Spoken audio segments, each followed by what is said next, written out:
Go live, and then you can just add him when he shows up. Add him when he shows up. Hey, Dan, we're going to add you when you show up. Yes. Scott and I have agreed. And Yes. Scott can talk to you in Yeah. person. No. Close. Oh, hang on. Let me mute this. Okay. Scott and I have agreed. Oh, that's not what I want to do. Scott. Okay.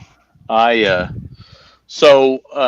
tell you about the dog. The dog is Scott has a sick dog. well, apparently she has some sort of gastrointestinal thing or something. Mhm. And she was throwing up for a couple days. And so we took her in and they put her on meds and she kept throwing up. And so they did an ultrasound. They did all these tests. And Monday, she's probably going to get scoped to make sure see if there's something wrong with her.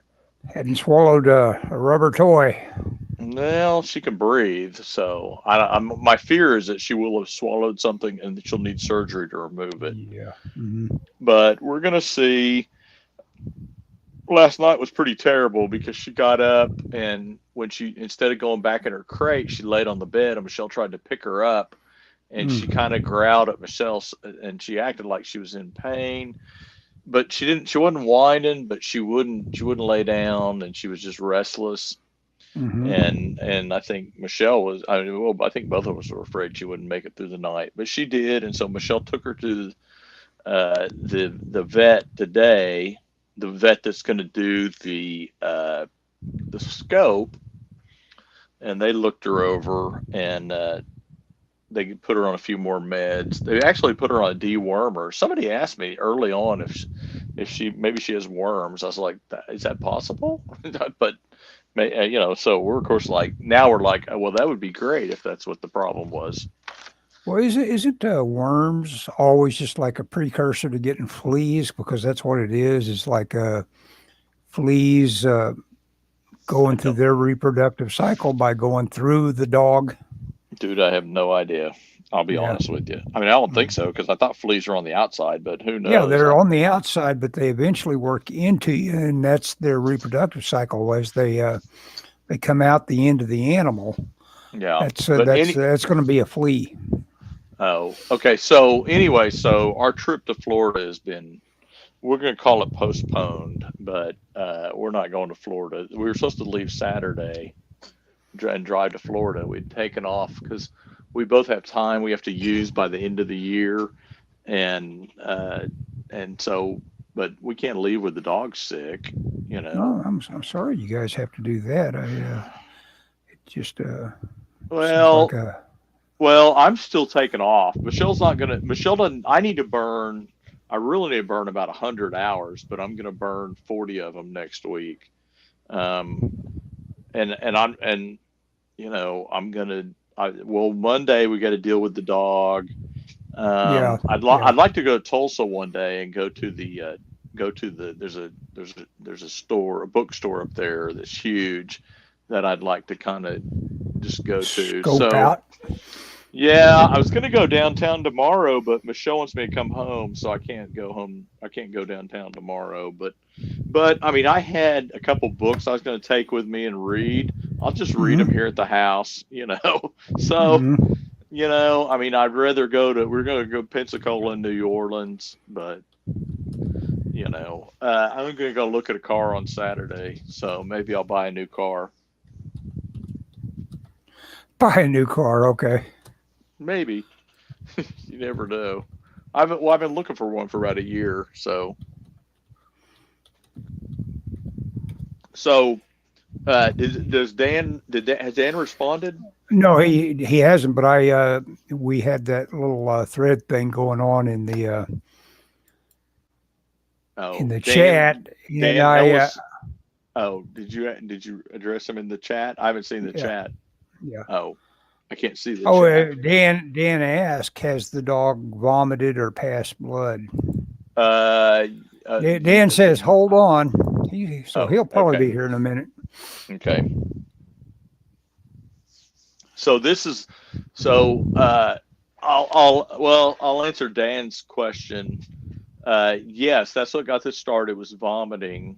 Uh-oh. And there is blood in the dog's stool. So they suspect something on the small intestine.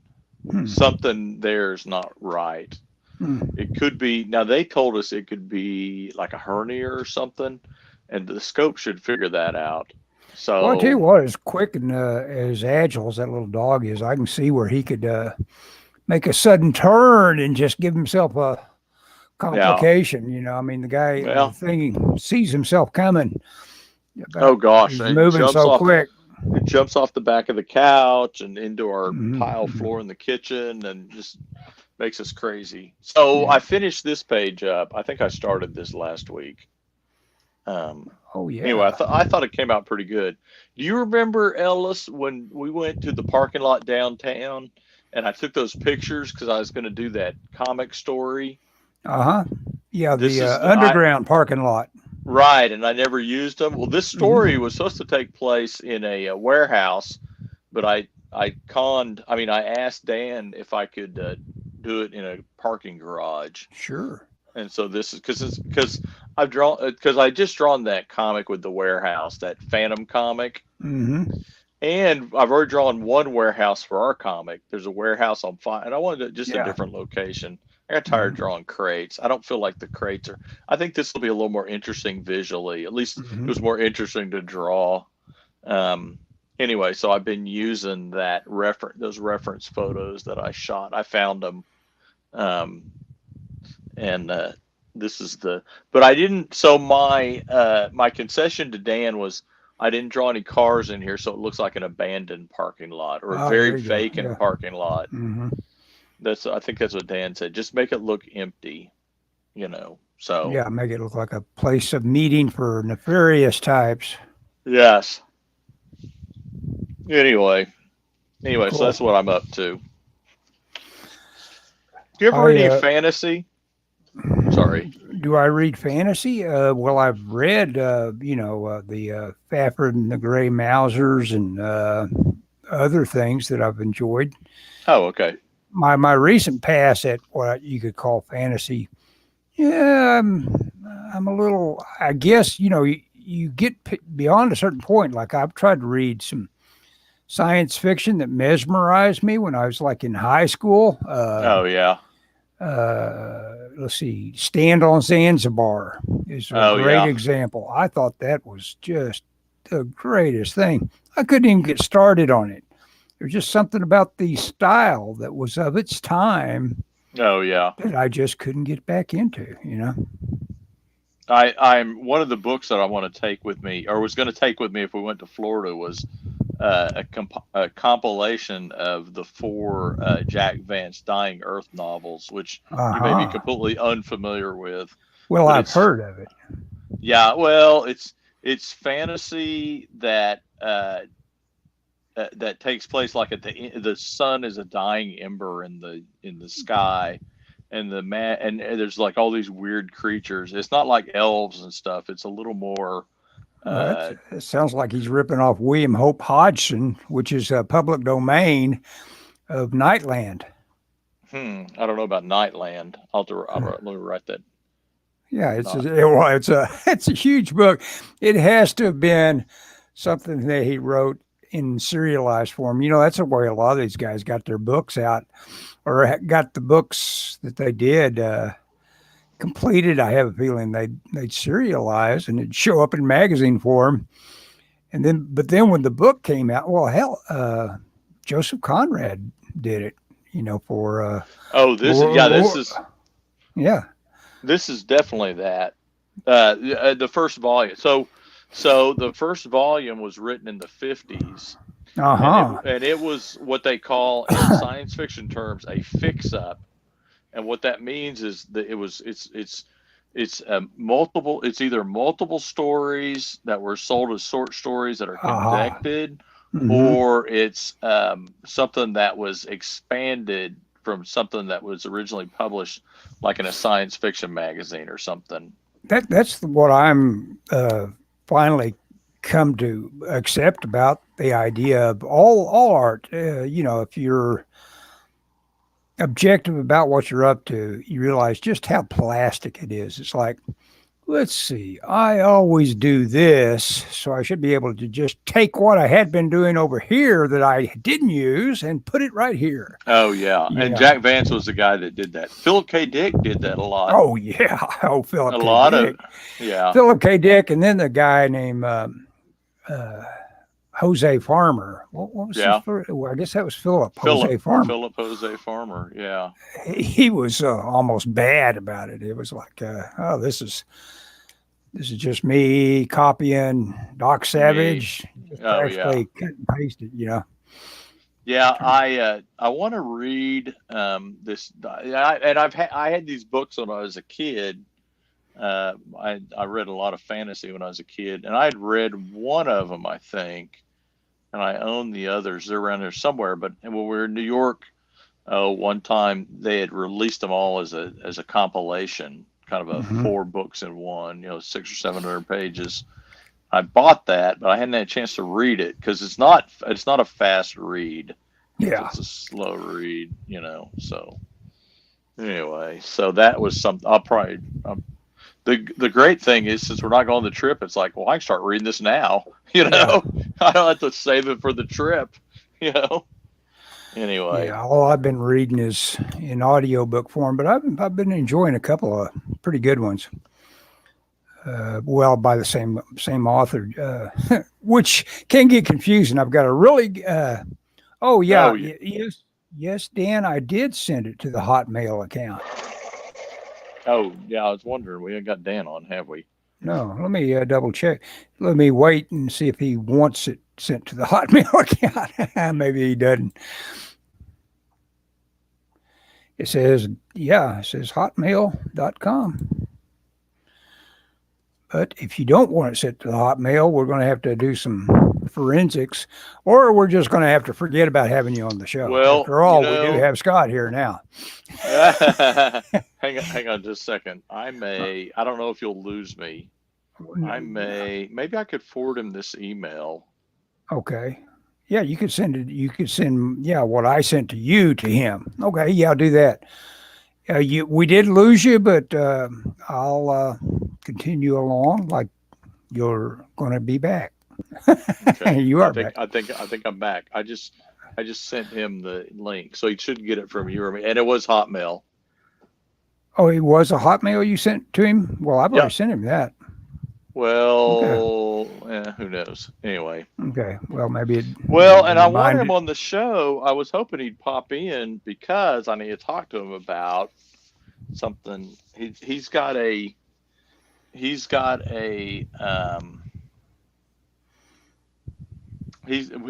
wants to change his scene and it's the page I'm working on, as a matter of fact. So it's perfect timing. Perfect timing. But and he okay, so I don't know if you can see this. Let me move this up a little bit.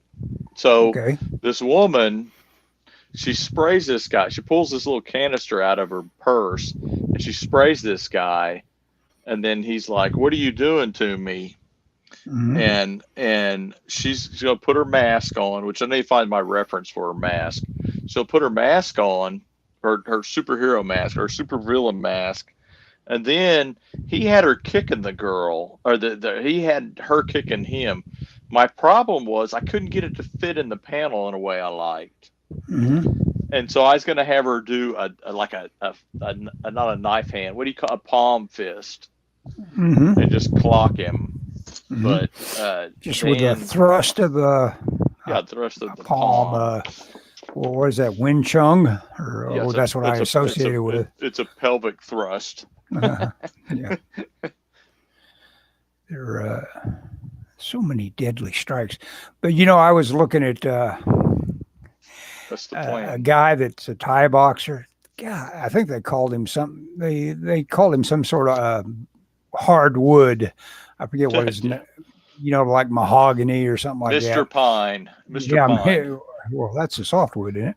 But anyway, this guy, God, you can just tell he just loads up so much harder than anybody else that he's ever fought.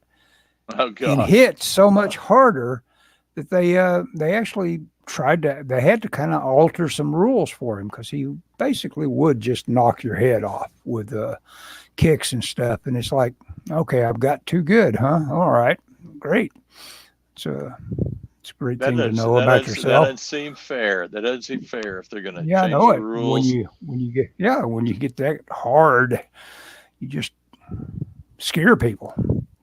The way Tyson tougher. basically, it was so Oh, weird yeah. to see guys that Tyson. I mean, they were 50 pounds heavier than Tyson. Terrified of Tyson. It beat the crap out of him, man. He just loaded up and hit so much harder than anything else out there. Yeah, like a force of nature. Yeah. I had a Votech. I went to Votech a while back and talked about my work to some of the teachers. Because we're always looking for artists, and we just have trouble finding them. And so I'm like, I always tell the people in HR, it's like, you guys aren't going to the right places, and I encourage them to go to like Votechs and stuff, because it's like, I mean, that's the people that we want. I think anyway. So I went and talked. Well, then the lady said, "Well, I'd like a tour," and I said, "Well, just let me know." And so I'd been talking to her, and she emailed me and said, "Well, can we do it?" She wanted it last week, and I said, "Well, I can't do it then because we had something going at work. It was our banquet. I was gonna be super busy that day." Yeah, I told you about. Well, go ahead. Well, anyway, so I said, "What about the Thursday afterwards?" And I sent it, and I never got a confirmation from her. I kind of forgot about it, and they just showed up today. It's like, whoa, Yeah, Well, your emails nothing like mine. I just throw away the usual spam, which is only about 10 or 20, and but you've got actual people constantly bugging you. oh, dude, I get 150 emails a day at work. Yeah. Easily. Somebody was asking me, they were trying to put me to shame. They're like, "Well, how many emails you get a day?" And I go, "Well, about 150." And they're like, "How's that possible?" I go, "That's what I ask." He says he got the link, but it is not letting me in. Now, I don't get that. I mean, you should be able to. Are you letting him in? Do you got to let him in? You got. Well, no, he should show up as a little inactive little window that I click on and say, "Join us." But he says he can't. If it's not letting him in, I don't get it. Maybe You sure you sent him the right one? I sent him this week's. Okay. Well, I think. Let me see.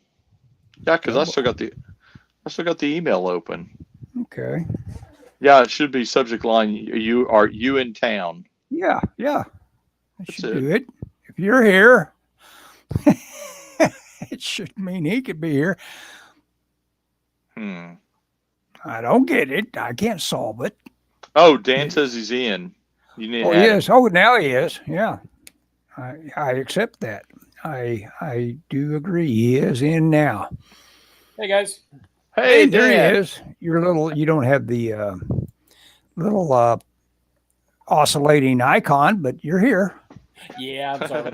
I'm not really camera presentable, but oh, that's all right. No, I think the only time you've been here, that's totally unacceptable, Dan. You got to get up and shave like the rest of us slobs.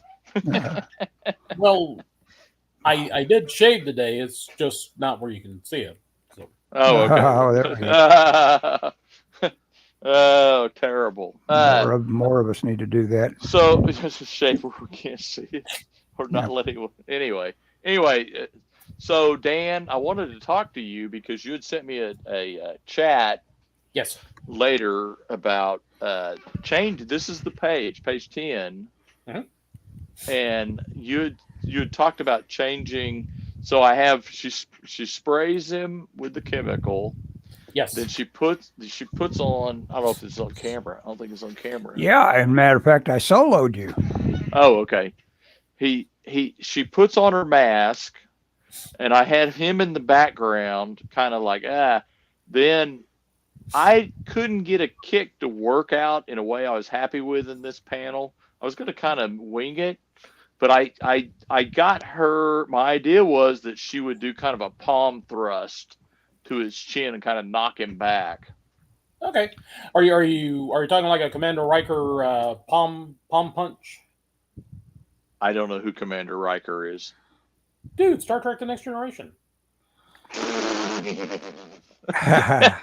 Now, if you were Red Letter Media, we could tell you all about it. But I don't know if Scott can. No. I'm kidding. I was just setting you up so I could laugh at you being a nerd. But I'm unfamiliar with Riker's palm thrust. But I'll send you videos. Basically, instead of throwing punches, they did like this upper hand punch thing, where it's basically just like you're taking your palm and like smack him in the face. Cool. Let me see if I can find an example here. Yeah, this is my martial arts cheat book. Oh, I don't believe it has anything with martial arts. I think it was just I don't know. Jonathan Frakes just couldn't throw a punch, and they needed him like take. Shocking. You know what? That'd be fascinating. You know, sometimes these actors. I was seeing where Bull Durham, there was an actor that got the part that said he was an athlete and had done baseball, and the director was absolutely furious when he saw him doing the pitch warm up because he could tell the guy couldn't hardly throw a baseball. And that counts, but he was a good enough actor that they said, "Oh, okay," But obviously Costner, he's actually an athlete. Yeah, pretty good stroke and everything. Something like what this guy's doing. Yeah, that's kind of like what it is. The only thing is the palm is like straight up. It's like the fingers are pointing straight up. Okay. And now, actually, I have heard that if you ever get into a bar fight, that is actually one of the best moves you can do to stop a guy. Basically, you just ram him in the nose, and basically what it is, you're like pushing the cartilage and nose up, and it basically straight into his brain. I've heard about that. Well, be aware, Ellis and I are both trained martial artists. So. Okay. That's my go-to move, and kicking the guy in the berries. That's my go-to. That's move. It. That's the only move you need to do. I'm a lover, not a fighter. All your soft tissue moves. Yeah, I think. I think I've always said I think the thing to do would be a feint with like your right hand and a chop to either the guy's right under his jaw. If you hit under the jaw, you can knock him out, or to the side of his temple, and then follow that up with a side kick. I think that most. The best way to win a fight is not to get into a fight. So, well, the other move too would be to take your right hand, bring it up, and point behind the guy, going, "Eddie, get him now! Get him now!" That's right. Then when he turns, run like that. Or pull out your gun. That slows him down, even though it didn't slow down the echo terrorists that one guy pointed a gun at. Oh, geez. What was that guy thinking? Then he just shot a couple of them and says, "Here, you don't take me serious." Bam, bam. Well, who dares a guy to shoot him? Yeah. Have you seen that, Dan? The footage of that guy shooting those two guys? I did. I'll be honest with you. I am really kind of shocked that this has not happened before now, because I have seen people get out of their cars and drag these protesters to the side and and basically get physical with them and everything like that. Now, once you grab somebody, it's kind of like, hey, what else are you going to do to them? I mean, you know. Yeah. Well, one woman mentioned about getting in an altercation with some of these protesters, but she said she had her child in the car and needed to get the kid to a hospital. Oh, yeah. And now I have heard about incidents where they blocked emergency services, ambulances, paramedics, and I'm just like, if someone dies, then legally you should be held responsible because you held up the life-saving services. Yep. Well, don't get me started. I'm on the idea of your property rights. It's like if somebody is going to act like they got a right to ball peen hammer my car, they're wrong. Yeah, and, exactly. And if they get under my wheels, they shouldn't have been hitting my well, car with a hammer. Well, in Oklahoma, you can run people over if they're in the road. That's good. Officer, Yeah, Officer, I swear to God, I thought I was hitting the brakes and I hit the gas. My foot just slipped. I didn't mean to. Yeah. Well, Well, what are you I'm talking old about? and- That guy had a hammer. I'm old I and was getting feeble. out of I there. don't know what I did. Well, Scott, I was going to say, what about changing it so instead of a kick, she does like a knee to the groin, and then when the guy's bending down, that's when you get him with the palm punch. What's on the next panel? Is she working the guy over in the next panel? I think on the next page. Let me see. I can double check. She kicks Cisco in the stomach and sends him falling backwards. Oh, they're reaching for guns. Oh, he's on his back and he struggles. So we got to get him on the ground. That's what my thought was. Yeah, I figured that's where the palm punch would come in, they're knocking him backwards. Well, so here's the thing. So I was going to change page 11 too. Okay. Well, because my thought was she punches him and he's kind of, and I wanted to change 11 so that she sprays something on it. She sprays his legs, and my thought was he's kind of fallen over, kind of a. There's a panel. Let's see if I can find it.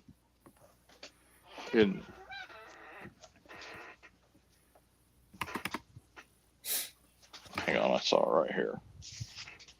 I was going to say, for you folks that are tuning in, you're getting a special behind-the-scenes peek look at Black Cricket, which is hopefully coming to Antarctic Press soon. So fingers crossed. All right. Yeah, no doubt. It's definite. You guys are going to get to put it out. Well, it's not definite, but. Well, Ben Dunn posted that he's looking for material for Tomorrow Girl, and as I told Scott and Kevin and Jeff, my suspicion is he probably needs material for the book. Probably. And I think we can present him with an ongoing feature, which we can say, look, we're gonna present you with a 12-page story every month that we're publishing this thing. Because a lot of the stuff they get for exciting comics, it's like they're pilot stories. It's like, hey, we did a 12-page story and we don't know what to do with it next, but we got it published. And I think I can prove to Ben that we've got the follow through to be able to deliver on a regular basis. Yeah. How many stories do you think are out there that people put X amount of work into, and they know that it's going to end with the words "to be continued," and they have absolutely no intention of ever doing another story? Oh, a lot of. I think there's a lot of them. I think there's a lot of stuff like that. I think it's like, especially if you're trying to crowdfund and stuff. So Dan, okay, so this isn't exactly how I remember it, but this panel of the Silver Surfer toppling. So my idea, it's not this angle, but how he's toppled over. So my idea was at the end of 10, he'd get the palm strike, and then in the next page he would be toppling over and she'd be spraying his legs. Okay. Whereas like the script says, he's on his back and he's struggling, and she sprays his legs. Well, my thought was she'd spray his legs with something that kind of foamed over him, and so his legs kind of gelled together and he was tripping. Not he started off on the ground. And it says, we'll cut you out of your clothes thanks to my fast acting epoxy glue. Yeah. So that was my thought. I got a thumbnail. I don't know if you can see the thumbnail. Let me show you the thumbnail. Well, hang on. I'm on the script, but let me bring it up. Just a second. I'll show it. This thumbnail. Little bitty picture. That's the one of him toppling. Mm-hmm. Actually, if it's good silhouette, you know what it's doing. Well, we can tell what it's doing probably. We'll see. He's kind of off balance. That's what I was trying to indicate in that scribble.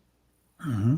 Actually, I like the idea of the foam instead of the glue. Sort of like a Trapster, Paste Pot Pete's. There you go. Paste Pot Pete. we use something at work called Instapack, which is an expanding foam. kind of like insulation or whatever. Boat That's foam. kind of what. Yeah, that's what I'm. Yeah, it's two. Yeah, I've used 2-part foam. I didn't realize how toxic it was as a fume thing. I did do it in well-aired areas, but that stuff will kill you. Yes, everything will kill you, Ellis. Yes, yeah. Anything like that goes off. Well, yeah, you got to kicks. be careful with and they use super glue and this stuff called Kick at my work, and they spray it in the room, and I wish they wouldn't do it because you just smell I don't like that when stuff is real petroleum smelling. It's like, man, this is killing brain cells, guys. Yeah, it's but it's bubbling up in my head. I can feel it. Yeah, I can feel myself losing. I'm losing IQ points as we speak. I ain't got many to spare. Yeah. Anyway. Okay, that's what I'll do. I don't know if you heard. I'm off. I think I told you this. I'm off next week, but we're not going on our trip. So I have some things I need to do, and I'm gonna relax some. But I'll probably finish this. Oh, good. Yeah, that's good. That's one plus you could say is going to happen is that you stay focused on your little project there. Yeah. Scott, I got an idea. Instead of her putting the mask on, we can save that for chapter 4, and just we can just skip the scene where she puts the mask on, and basically it's just her, straddling him with the acid. Wait, in chapter 4? Oh no, we'll introduce the mask, her mask, in chapter 4, and we can skip the scene where she puts it on in this one. Okay, so she doesn't put the mask on in this. Okay, that'll work. Yeah. Because I was. Oh, sorry. Go ahead. Well. Yeah, it sounds pretty cool that she's teasing around on being a masked character. Yeah, I like the idea of her not putting the mask on until the next chapter, because then you kind of wonder who the heck she is. Mm-hmm. What's her deal? Why is she here? Why is she entitled to be a badass? Yeah. Yes. Well, the thing is, when we introduce the mask, we can actually introduce her in the entire outfit. The entire Miss Chemistry system. So yeah, that works. Okay. This is why we need to do like weekly meetings so we can collaborate on this stuff, so we can get back and forth. Yeah, I would be game for that. I mean, so if we submit this to Ben, how far do you want to be before we get started, do you think? I'd say let's go ahead and submit chapter 1 to him and let him see what we got and see what his interest is. I would say if we can get a good stopping point around, say, chapter 6, where we could present a complete story where people could read it and get a good hint of what the story is going to be like. And if by some chance Ben comes back and says, hey, this thing isn't selling, we're getting a letter saying it sucks, stop publishing it, then we can end it there and then continue on elsewhere. Although I don't think it's going to happen, because we've got some good. Okay, I'll admit my story is not great. I'm basically ripping off Stan Lee and Steve Ditko, but you guys are killing it with your artwork. So I think that's going to. Well, that's all the stories have been done, as everybody figures out pretty quick. So it's everything I see on YouTube is people breaking it down how, hey, you can figure it out. It's easy. Just follow this 1, 2, 3. I did want storytelling. I did want to run an idea by you. I don't want to give away too much, but there is going to be a fight scene starting around chapter 4 or 5. Okay. And we're talking about a drag out, knockdown buster. Okay.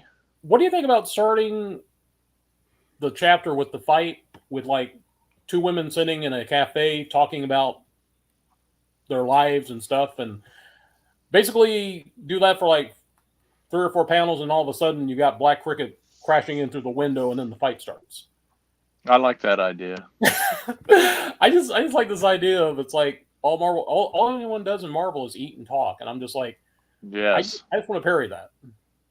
Yeah, I as long as it's not too drawn out. But I mean, I think the idea that and again, I go back to a lot of John Byrne stuff. When John Byrne stuff, especially in the X-Men, there would be kind of a normal scene where people would be doing something. You wouldn't really know who the people were, and then all of a sudden it'd be something like that. The X-Men come crashing in on it somehow. So I like that. Oh, I was going to ask, can I make a suggestion with the panel you're drawing? Yes. Okay, just an idea. Instead of having him cover his eyes, what if he's got like his, you know how you cover your mouth by putting your when you're sneezing, you put your nose in your elbow. Mhm. Yeah. What if you got him doing like that, and his hands kind of up with the spread palm, so it's like a real shock surprise. It's like it's like that's like the first instinct. It's like put your arm up to protect yourself. Oh, so one arm over his eye and the other like a hand held out towards her. Yeah, just like really kind of. I like that. I like that. Fine. I'll erase the whole panel then, Dan. No, I like that. Yeah, that works. Actually, I've got an idea. Nope. Too late. I'm erasing.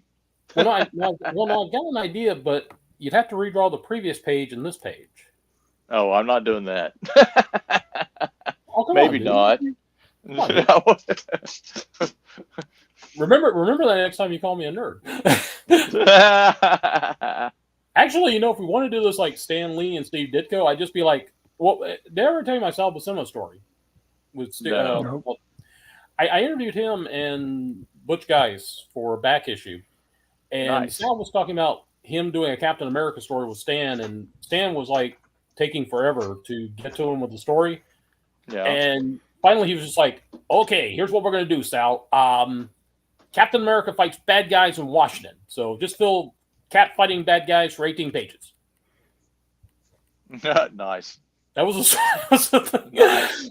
And so basically, that's what you're doing to me. That was how Stan, I guess, got it out. I mean, after all, everybody that followed, that book you got to me on as an MP4, that Marvel book, the history.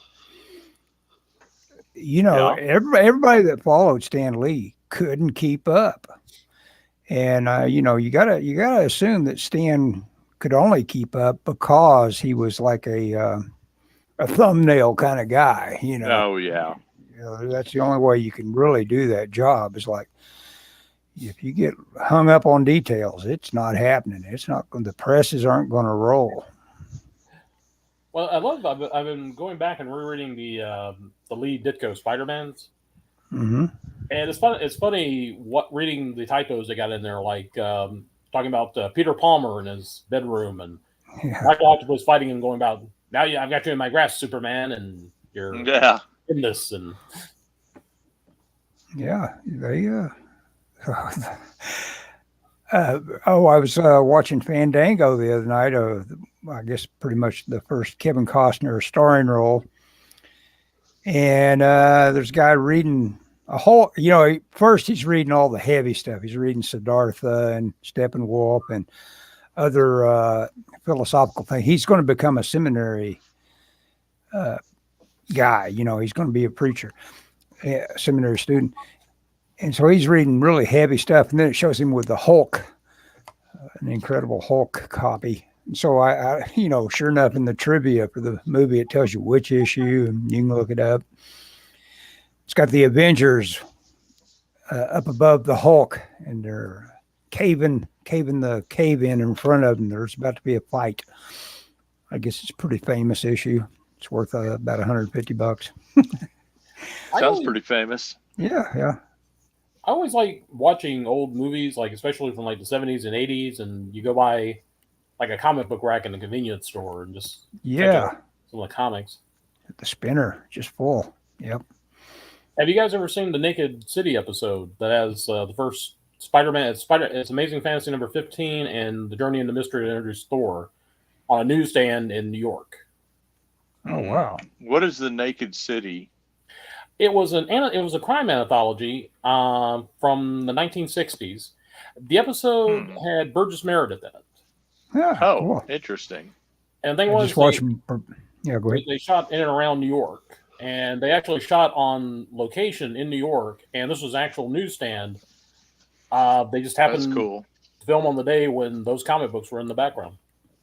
I love that. Yeah, the time capsule stuff is really one of the most fun things about movies. Yeah. Yeah. Yeah, I agree. And location kind of stuff. Hmm.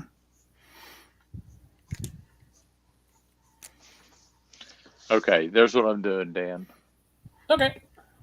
It's interesting. You mentioned Burgess Meredith. I just watched him last night in a night gallery. I got 10 discs worth of that from the library. And I've already, Spielberg, is famous for directing the first one, the pilot. And then he directs another one that was barely even worth watching. And then it's funny, the Spielberg connection. I noticed that the word Amblin production comes up on Fandango. And I said, oh, look at that. I wonder why Spielberg and Costner never got back together again. And then you learn in the trivia that Spielberg loved the short that inspired, the greenlit Fandango. There apparently there's a short. But he hated the movie and took his name off of it, which seems weird because it's a charming little movie. And it's like, what does he think is flawed with this little movie? It'd be interesting to hear. Fandango. I don't know, but I'm hoping to watch a lot of movies while I'm on vacation. Look at this thing. Tom Wright. This is the guy. It's interesting. That the first one they've got there in the line is the werewolf. That is a striking one. But those Tom Wright paintings were pretty groovy. I just posted on Facebook. I found it's a documentary that American Masters did for PBS back in '95 called Rod Serling Submitted for Your Approval. Mm-hmm. And it's a Japanese copy. It's got the Japanese subtitles on it, but it's the complete documentary, and it is really fantastic. It's just a great look at Serling's early writing career, Twilight Zone, and then I guess you'd call it the fallout from his celebrity status from Twilight Zone. Oh, the fallout of his celebrity status due to being such a great voice talent, basically, from that point forward. I assume they used him kind of like James Coburn was one of the highest paid guys in the world due to being a voice talent. You don't realize that, but he was just all over commercials while he was alive for a long time. Well, they mentioned, I think it was the 65 Emmy broadcast, Serling was there to do a beer commercial. Uh-huh. He wasn't nominated for any categories, but he was on camera to do a beer commercial, and they were talking about how this is the guy who won like 3 Emmys before Twilight Zone, had 6 of them, and then you're trying him out for beer commercials. It's kind of like, this is, I get it, a paycheck's a paycheck, but at the same time too, I'm kind of like, this is really not the way Rod Serling should have ended up. should have not gone out that way. But you know what? The night gallery is not up to snuff compared to Twilight Zone. Yeah, I remember seeing Night Gallery as a kid. It was running on TV. One of the channels around here ran it, and even as a kid, I thought, this isn't as good as the Twilight Zone. No, but I thought I thought some of them were creepier. Yeah, it's weird. You'll be watching the thing saying, this is Slipshot or whatever, and then all of a sudden you have this feeling. It's like, you know what? I'm kind of creeped out. It managed to work on that level. Yeah. Well, they mentioned the fact that he was only hired to be like the narrator, and as I recall it, he actually had to struggle to get stories submitted for that. They just wanted to be the on-screen guy. You're just our guy that. What do you call it? Yeah, it's just our narrator. Yeah. Great voice. What do you guys ever think of the '80s Twilight Zone, the one CBS did around '85? Oh, the ones I saw were actually, they were making the effort. I thought they were pretty good. Yeah. Yeah. They weren't bad, but time is gone. Their time was. Yeah, the only one I remember was there was one about some guys that were flying some kind of bomber or World War II, and they get hit with something, and it lodges like a piece of debris, and it lodges in their fuselage in such a way that two things happen. One is they can't get down the landing gear. Mm-hmm. Okay, and then the second thing is the guy that's on the belly gun is trapped. He can't get past this debris. Yeah, And he'll so be crushed by the landing right, gear coming down. exactly. And that's an But amazing story by Amblin Productions instead of Twilight Zone. Actually, do what? Is that not That's the it. Twilight Zone? No, it's amazing stories. I remember Is that. it really? Oh Yeah, gosh. because at the end of it, he turns into a cartoon. Yeah, he yeah. draws the cartoon. Okay, then I don't remember any of the Twilight Zones. You know, the new Twilight Zones. The interesting thing is, I think Kevin Costner was the lead in that. It was like 85 before he got famous. I got to check that out because that would have been just coincidental with having been in Fandango and an am. Because I wondered if, if you get a bad taste in your mouth and all of a sudden you never work with this guy named Costner again. Well, if one of the things you don't like about the movie is Costner, well, why would you work say, with him? hey, that guy, don't ever let him get close to one of my movies.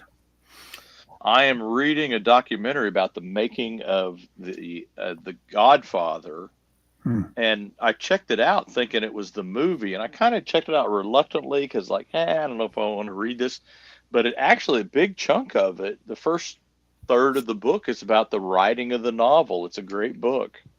It's called "Leave the Gun, Take the Cannoli," or maybe was it optioned so readily that it was like yes. Oh yeah, it was optioned before it came out on the.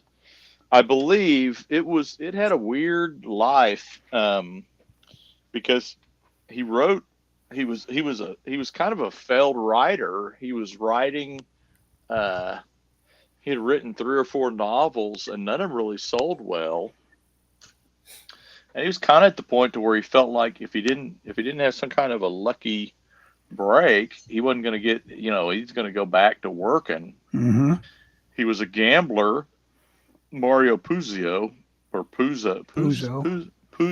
was a gambler, and he was way in debt. Oh, and so man. he's concerned about his safety, and he was he wrote 60 pages of a gangster. He didn't have a name for it. Gave him a treatment.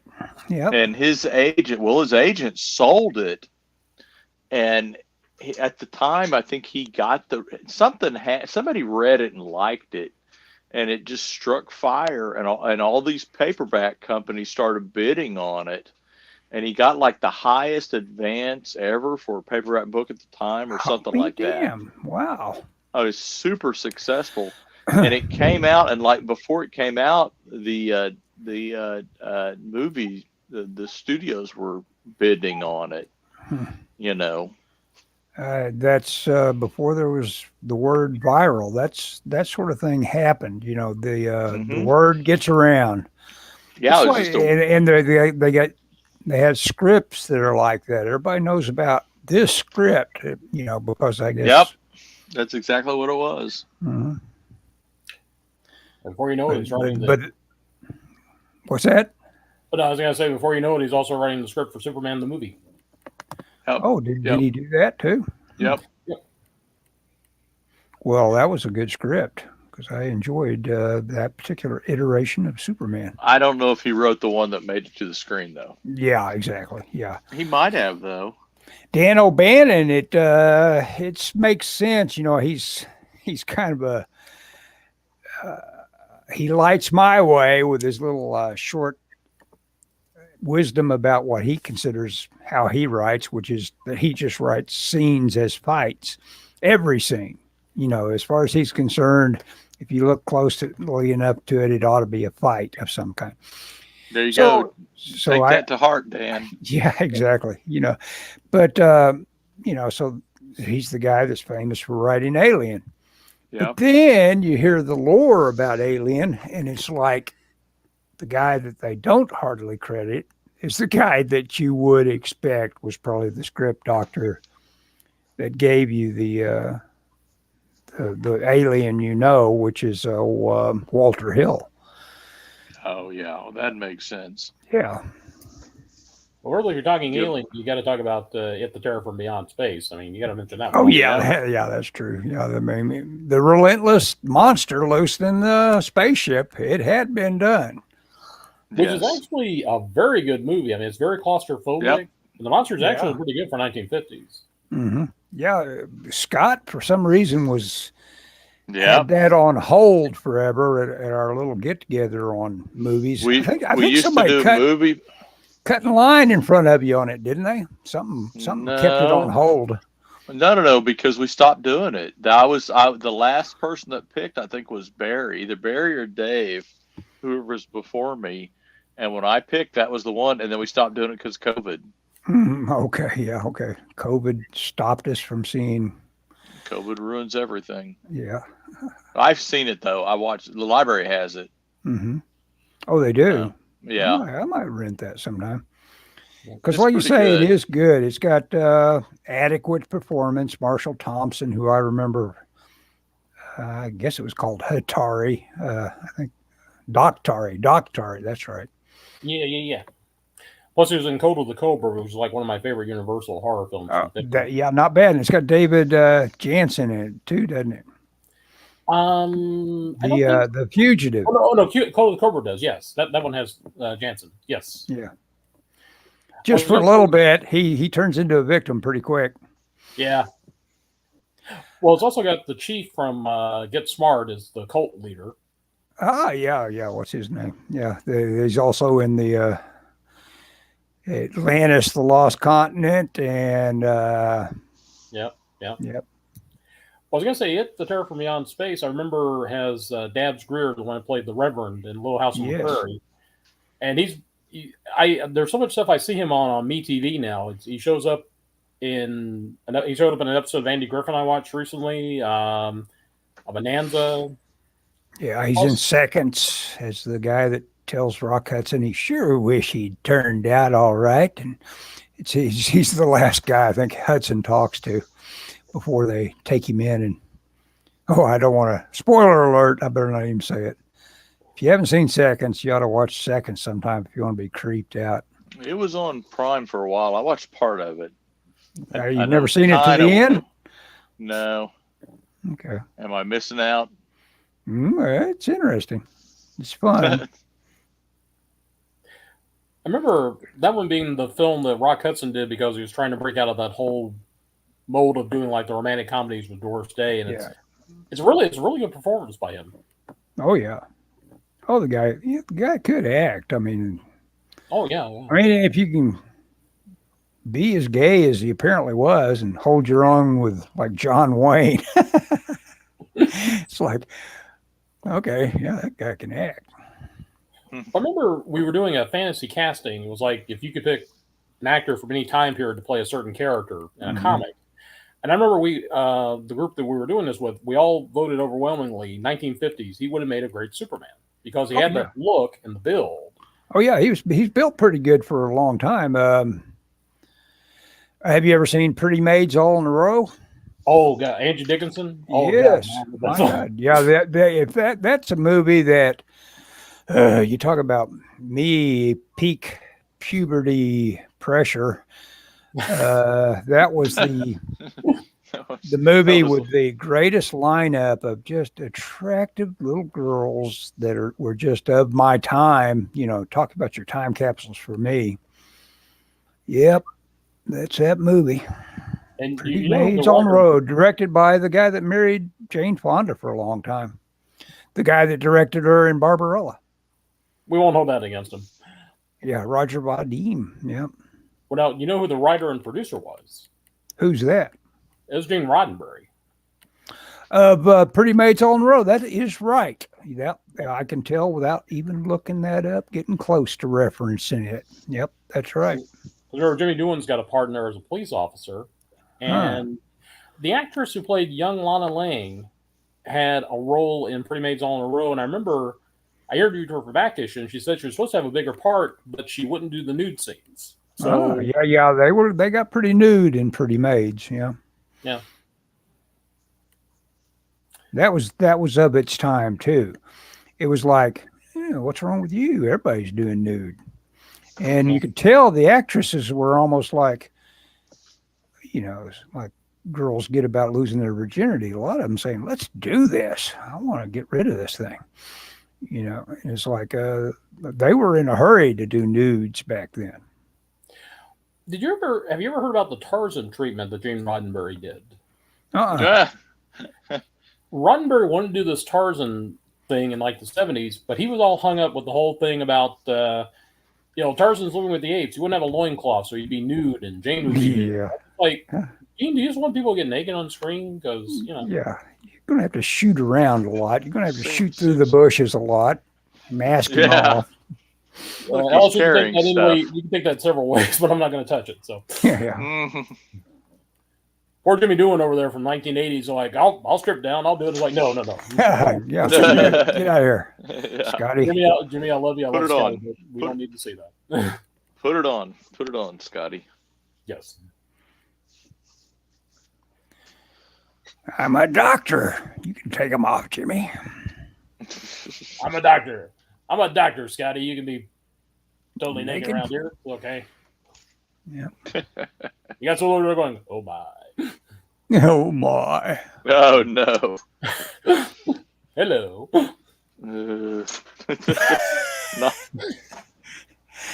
That final morphing on social media of George Takei into our ultimate liberal pundit. It's like, and Stephen King. It's like all these guys suddenly have all these new bumper stickers coming out of their mouths. Yeah. And it's like, hey man, what happened to your good sense about not being in politics? But the thing is, I remember George after DeForest Kelley died. The joke at cons was George was the one with he was the class act. He was the one that you wanted representing the show. Now it's like, no, you can sizzle now, George. Not now. You got a little too focused on what you think is right and how the world should run. Yeah. Of course, that's all of us. Yeah, I was gonna say, unlike me. Yeah. It's like, here's how the world should run. Mm-hmm. That is me to a T. Well, I'll be honest with you. I've been thinking very seriously. Some of the stuff I've been seeing on Facebook, I'm just like, part of me is like, I need to stick around for business and to stay in touch with you and the guys for stories. But I'm just like, oh man, I bit my tongue. I was thinking about posting something like, I'm convinced most of the people in the world are idiots. Well, I know that's true. Yeah, that's true. You might as well call water wet. Yeah. But I had a tag at the bottom, except you folks. You folks reading this are cool. You guys. Yeah, you all are. Yeah, you all are great. You guys are great. Keep it up. But the rest of you, little tips. But no, statistically, it's just true. I mean, that's why they call average intelligence. Think about everything to the left of average. Yep. It's a lot of idiots. There's a great video. Scott, I'll send it to you if you want to send it to Ellis. There's a great video. It was a study they did with 6 people. And it's supposed to be... The thing was, they had everybody interacting, and then before they took this IQ test, they said, who do you think ranks where? They had this one kid who was a Marine, just out of the Marines. And everyone was like, he's number 6. He's the lowest rank. Then this one chick who was going on about, I graduated from Harvard. I got my doctorate. I do COVID testing. And she was just like totally full of herself. And she's like, she's the dead last one. Yeah. Oh, that makes total sense. Yeah. Yep. Well, the thing is, too, I think a lot of people forget that you can be book smart and still be dumb as a brick. Oh, yeah. They do forget that. Dude, I swear, common sense would be like listed as a superpower. It's so rare. Well, they also forget that graduating from college is not the feat that it more than anything else. It's a feat of economics, and now in the era where anyone can get funding for their life while they're in college, it's not that big a deal. Yeah, just the willingness to go in debt for 30 years. I guess. They'll lend you the money. Go into debt for $100K for absolutely nothing. Yeah, it's basically like, can you outlast it? It's not really any kind of sign. It's just I mean, if more of anything, it's a sign of your willingness to live with your parents. You know, or at least that's my opinion. I have. Oh, It's like, let me talk to you about my microaggressions. Let me talk to you about the things that have been to me. And I'm just like, look, I just came in for some French fries and a soda. Can you just give me that, and then I'll be on my way? Yeah, it will be gone. Yeah, I saw a video of someone that had been pulled over they were drinking and they were driving on the wrong side of the road, so the cop pulled him over. And he pulled them over. He smelled alcohol on their breath, and Was they this were the this indigenous whole person? The indigenous person? yes. They They made every time it's like, I'm an indigenous person. You cannot. They never really said you can't do this to me until it became time to get the cuffs on them. But it was just like all this. It was every kind of stereotypical gobbledygook. I need to watch out of that. their mouth. I know which one you're talking about, but I didn't bother to stop on it and have a look. I wouldn't put too much effort into it, but it is funny. The cop deserves a raise. He was very patient with her. More so than I'd have been. How did they identify? Because I don't think they were really identified. Yeah, I don't know. I know she kept calling him dude. I was waiting for the guy to say, "You don't know me. How do you know I identify?" Yeah. Oh yeah. You're calling me a white guy. How do you know I identify as a white guy? I could be Asian. You don't know me. Yes. Wait, do you? No. Well, that's interesting that he decided to engage with her that much. Yeah. I was trying to get her to do a sobriety test. Yeah. I'm sorry, you're totally with cops what? that just lay out these guys that encounter that much friction when they are telling you how it ought to be. Obviously we said they could, and it burns me up. Oh man, I always get angry if I get stopped by a cop, but and it hasn't happened but a couple of times, but that friction, you got to understand, you got to ride with it. You can't. Well, this person that got say stopped. This is happening to too special a person. This has got to stop. Well, they stopped her. They stopped this person. I'm going to play it safe and say this person. They stopped them because they were going against traffic. They were in the wrong lane. Yeah, it's dangerous. Yeah. And you can tell from the video they were high as a kite. I mean, they were on something. Yeah. Yep. Saved their life. Got them off their fentanyl right before the next tab. Yes. Scott, I was going to say, well, did you get that off of Gateway Pundit or Twitchy? That video I saw on Twitter. Okay. I was going to say Twitchy. If you go there, you can see the IQ test one also. I need to follow Twitchy more, I guess, but it's one of those things where I never quite, was real comfortable with it and didn't stay. There's a guy named Ryan Lodge that's a really good artist that has built a following for his project that's been coming out forever.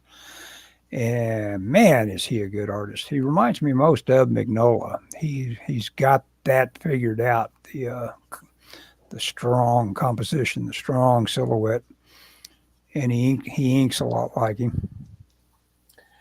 I think really for the studio, we need to start engaging more in Twitter just to get stuff out there. But I'm just like, I'm just burned. I'm not big on social media. I like Facebook because I get to keep in touch with you guys. I get to post weird, funny stuff, but it's just social media. It's the social part that gets me sometimes. Society, Yeah. Oh, yeah. No, it'll drive you crazy when you run into some sort of odd troll that's like, "What is wrong with you, dude?" Yeah. I have dialed back my social media quite a bit lately because I used to read the Bible every night on Facebook. But I went to the doctor a couple weeks ago, and he told me I needed to get my blood pressure down. So I've been using, and unfortunately in the evenings I've had to exercise. And so it's like, it's like, oh, I have no reason to go onto Facebook other than when there's messages. I I post tell you what, occasionally, but it's pretty rare. But my Dan weight, has. Oh, go ahead. Go ahead. I was gonna say my weight is down and my blood pressure's down. So What are you down in terms of weight? I'm down about 15 pounds, give or Excellent. take That's a a little lot. bit. That's a Yeah, lot. yeah. It's I'm about as under. much as a guy could expect from the time that you started. Yeah, Weight doesn't come off any quicker than that. no, but I've been doing 30 minutes. I eat. So like today, my entire food intake for today, outside of coffee, consisted of at lunch I had tuna, kind of a tuna and mayonnaise and some pita chips, and then at supper I had it was a TV dinner, but it's basically chicken. It was 340 calories. Yeah, some of that So stuff they load up with cream and stuff like that to make it palatable. Yeah.